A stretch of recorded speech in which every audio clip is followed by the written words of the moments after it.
哎，灵魂起床了。我是星际舰长，让我们一起熬经济吧。我是观察者，每个时空的切片都有我的觉察。我是开灯姐姐，让我们一起开启神性与佛性。好，相信呢，就是我们前阵子的所有系列的影片啊，下面都有很多家人来做留言。那我们今天呢，就是用影片的方式来回复你们留言的问题哦。有家人问：高我会知道我的灵魂蓝图吗？会，就是其实我觉得我们简单来讲就是比较高维度，就是更好版本的你自己。所以呢，他看的视角是我们比较不一样的哦。就是假设我们在平面嘛，那高我就有点像是在比如说101，或者说在山坡地上面，他这样看，他是可以看到，你前面会走到什么路，就是有点像我们讲的那个生命蓝图。对，他会看到你说全貌，就是那个纬度比较高。那是不是我们从平面这样看，是不是前面有点可能看不太到，就是可能一步这样子走过去才会知道。但他用更高的纬度、更高的角度来看，他可以看到你前面可能会发生什么事情，所以是可以的。对，那我们刚刚讲到高，我们简单介绍一个存有界好了，很快速的。对，第一存有界呢，就是跟我们的水晶啊、矿物啊，像我们现在手上拿的这些水晶矿物呢，还有地板、土壤啊，就是大地，还有山峦，它就是第一存有界。那第二存有界呢，就会跟植物有相关啊，森林啊，还有比如说精灵、仙子都在第二存有界。第三存有界呢，就是我们所存在的这存有界，就是人类啊，还有动物的这个存有。那第四的存有界就是灵魂的存有界，然后包含我们的祖先啊，都会在灵魂的这个存有界当中。那第五存有界呢，就是会有很多，比如说天使啊、大天使啊、扬升大师等等的，都会在第五存有界。其实第五存有界也是一个非常极端恶劣，它也有比较低频的，像堕落的天使，它在一个刹那之间突然掉堕落天使。但大部分呢，很多会在高频的，就是一般的天使，然后我们讲的包含扬升大师啊、佛陀啊、基督啊、耶稣啊，就是在这个存有界。所以呢，我们的高我也在这个第五的存有界。那在第六存有界就是所有的法则，就是什么吸引力法则啊、显化法则啊、丰盛法则啊、阿卡西记录啊、时间法则等等所有的法则、音律法都在第六存有界。那第七存有界就是我们一切万有的源头，就是那个无条件的爱。然后你也可以称之为，有时候道家可能就称为它为道的那个能量，就是最本源、最本源、最源头的那个存有的能量。对。那所以因为高我呢在第五存有界，所以我们要来到地球前，我们之前是不是有讲过，就是灵魂会开会议，然后呢我们就会来到这个，就是我们决定好要来地球。那我们来地球的时候，我们就会有一个高我来指导我们所有的生命。所以高我就是开会的那一个，开会也算是我们的灵魂，所以灵魂会是总集。那灵魂会在我们会有在不同时空的我们嘛，但不同时空的我们都会有高我，然后每个高我都是不同的，但灵魂是同一个，因为它是灵魂，然后分出不同的高我，在不同维度掌管这个肉身。所以高我有点像是在打那个，我们之前讲过打那个电动玩具在操作的那个人，有点类似这个概念，操纵我们的肉体，这一世的负责人，有点像是这样，对对。举例来讲，那所以高我一定会知道你所有的生命蓝图，还有你的灵魂使命跟神圣时机。那也只有你自己的高我会知道你所有的全貌，所有的解读师、所有的老师都基本上呢会解读你的神圣时机或灵魂蓝图的片段。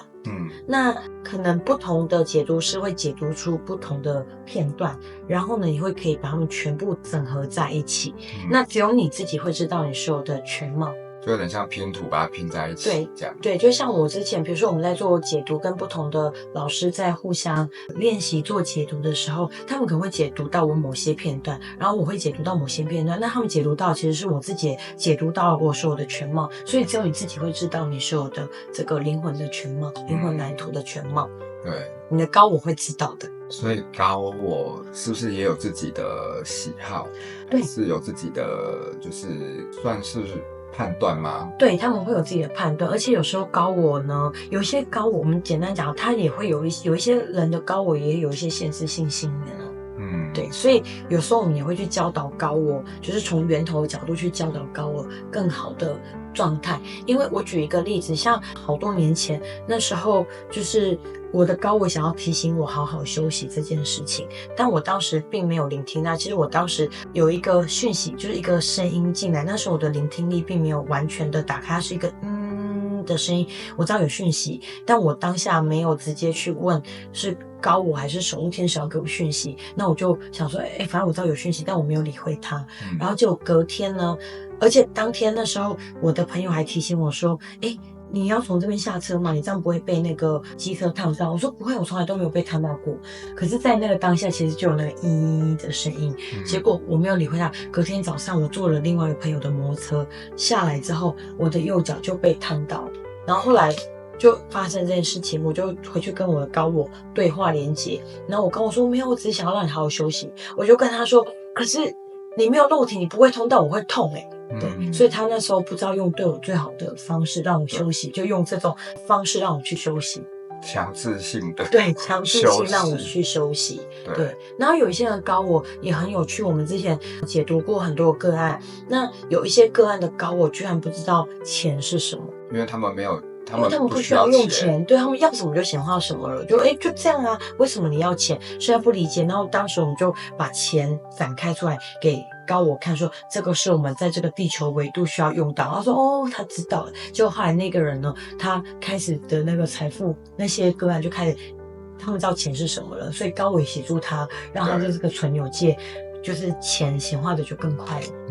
对，这是蛮有趣的现象。那当然我们要提一下，因为有一些体系他们在讲高我可能是其实是在讲源头那状态，所以他们讲到他们连到高我其实是连到他们心流原本自具足的那个高我。但我们现在在讲的高我是，如果你知道更多维度的，这是有一个高我在掌管你这个维度的这个高我，就是第五存有界的高我，对。就是简单来讲，就是你这一世的，他会负责你这一世的事情。对。好，下一题，有家人在问，那所以高我会知道是否会和之前的人能够再续前缘吗？就是灵魂伴侣嘛，还是前任伴侣的意思嘛，对不对？也不一定，不知道他是什么，就有可能是再续前，有可能他想要跟家人或朋友或也许失去的，你可能失联的人。就像我们刚刚前面讲的，高我会知道你这一世所有的大小事，他就是你这一世的就是负责人的意思，所以他一定知道。只是我觉得这个问题，我这样听起来，我觉得可能需要疗愈一下关于前任的这一，或者是说他为什么会想要再续前缘，他有一个底层的一个需要疗愈的一个议题在里面，这样子。就是你要去觉察，为什么你一定要再跟这个人，就是好像一定要再跟他再续前缘，那是不是你有什么遗憾？那还是你有什么后悔的事情，或当下你没有好好做的一个状态，所以他离开你的生命当中，你觉得很可惜。那我们其实是要去把这样子的这个觉察到，然后去让他let go，就是当你真的全然的放开的时候，有可能他就回来了，但也有可能他永远就离开你的生命当中，所以你可以允许他离开。就像我们在讲好了，小学同学，你真的每一个都有联络吗？没有吧。国中同学也没有吧，对啊，都不一定。可是那时候为什么那些人离开你不会感觉到伤心或难过？就他就离开在你生命当中，你怎么没有想让他们再回来？可是你却想要让这个人一定要再回来，一定有什么原因？你可以去做这个觉察。或者是说他可能会不会不确定是不是跟他有约定好的，对不对？就像是可能有些国小的同学我们有联络，代表说我们灵魂可能跟他有一些就是约定好一起共同成长之类的。也有可能就像你说一直有联络，也有可能是他完全都没有联络，10几20年突然又出现在你生命当中，对，这个他也有可能就会再出现的。所以我觉得就是不用去执着或者说担忧这件事情，因为会联络就是会联络，对，会出现就会出现，因为这个就是约定好的，所以我觉得是要松开那个信念。对，就是你不用担心。为什么要去紧抓这个？人不就是放说到底会联络还是不好，我到底该不该主动出击？我觉得就是顺流。对，就像我们可能上个影片讲的，就是我们要去松开这些框架跟规则。当你真的放手的时候，反而宇宙会有更多的空间跟就是高我好了，高我会更多的这个操作的可能性。搞不好就会帮助你去心想事成，我觉得也有可能。对，所以我觉得就是保持开放的心啊，就是说真的跟你有约定的人，你想断也断不掉，你想跟他断点什么的，搞不好绕了一大圈，他还是在你身边。对，会是这样的。然后还有另外一种情况，如果你真的很想要，其实你可以用我们刚刚有讲到第6存有界的，你可以运用时间空间法则，提高到那个维度去做跨时相，那个就会跟他原本你们都在不同时相空间了，也许永远都不会重叠，但其实是可以操作的。如果以意识的世界来讲，那在更高，比如说就是更高维度的方式，是有这个方式可以让它跨时相再到这个状态。我举例，比如说我有耳环，曾经就是不见了，然后我确定我带出门，然后呢，照片也都有我带出门。结果那时候我是从法鼓山，然后应该是去年法鼓山要离开的时候，我突然要开车照了镜子，我发现我的耳环不见了，然后我怎么拍身体啊，找所有地方就是没找到它。我当时就做了一个跨时相空间，结果我回到家里的时候，翻开我的棉被，就刚好在整理，我也没有无意间，就是我在整理，然后就翻开我的棉被，突然看到那耳环在我的棉被里面。可是我是有带出去法鼓山的它也是不见了，而且我不止一次，我好几次这样。所以可不可以失联的东西、失去的东西可不可以找回来？可以，它就会回到那。但有没有永远找不它回来的？也有，就是宇宙就是觉得它已经不再适用于你了，它已经不再服务于你了。我们可以让不再服务于我们的人事物，就让它离开它，好好的跟它说声谢谢，然后感谢它曾经陪伴我们的生命。现在呢，我允许它到更好的地方，也允许我们自己到更好的地方，那去完全的松开它，然后你会发现可能会有更好的人来到你的身边，或更好的物品来到你的生命当中。对，而且我觉得就像刚刚你提到的这个部分啊，尤其是最近这一段时期，因为刚好是在交接嘛，重叠啦，在转换啦，所以其实很多时空重叠在一起了。就是你可能会经历一波的所谓的大清理，不管是人事物也好，环境也好，或者说不再适用于你的这个关系，对，那你要放手，你去尊重他，去体验他想体验的。可能你想要到5维，他还想要在3维，那没有关系，就是你就让他去经历，就是他体验完之后，搞不好有一天他也可能会变成5维啊，对不对？然后你们就又会再重新就是见到面或联系到。对，所以其实这个没有好坏对错，就是每个人想体验的不同。那我们要去尊重每个灵魂的选择，跟他当下的这个进程跟课题这样子。所以还是回归到就是松开那个控制跟执着，那是一个想要控制跟执着的。对，然后还有可能你觉得有些遗憾吧，就是可能要去透过这个信念转换或疗愈的方式，你去松开它，那自然而然就会有更多的可能性发生。我简单做一个小小的示范，你可以怎么做？如果你们有这样议题的，你也可以就是弯着，就是你观想这个人在你的面前，然后你的双手打开，然后你就是这样子弯着腰，然后去把很多的话，比如说陈曦你带给我什么样，不论开心或不开心，你就把你想讲的话，这样全部的去跟他讲。其实在这个能量上，你就已经完成了这件事情。那我们再额外提到一个更高，其实你认为没有完成的事情，你有遗憾的事情，在那个时空，当你有这个念头起的时候，在某个维度时空你已经完成了。对，例如说，有人会觉得，哇，我很想跟前任结婚，然后我很后悔没有跟他结婚之类的，或者是在哪，当你有一个就是这个我已经跟前任结婚，你想跟他结婚的这个念头的时候，其实在某个时空你们已经完成了这个东西，所以其实是没有任何遗憾的。我突然想到我们有一张卡片可以放上来，就是其实你以为你没有完成，但其实那个时空你们已经完成。如果你真的没办法，就用我刚刚做的方式，你会去圆满了这段关系。对，绝对有一个这个版本的时空的这个版本是有在一起的。对，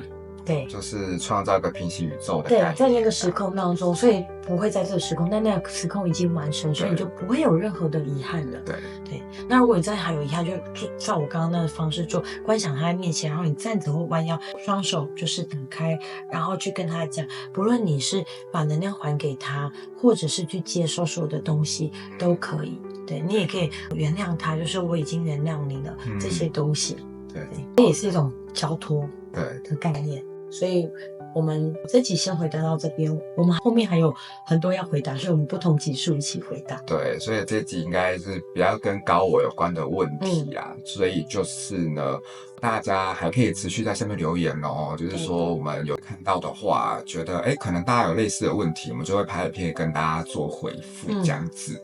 好，那喜欢今天的影片的话，记得帮我们按赞、订阅，开启小铃铛。还有分享跟留言哦。对，那就是搞不好，你分享之后呢，大家对高我的这个疑惑有没有就解开了？那也是算是一种法布施哦。好，那我们就下个影片再见喽，大家拜拜，拜拜，拜拜。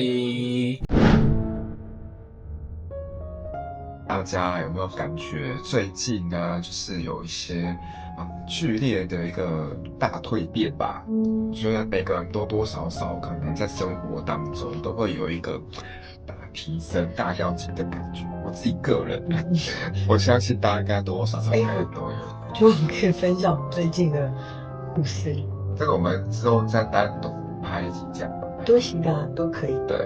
然后我觉得今天呢，我们就是为了要怎样顺应这个新地球的这个频率的这个变化，所以呢。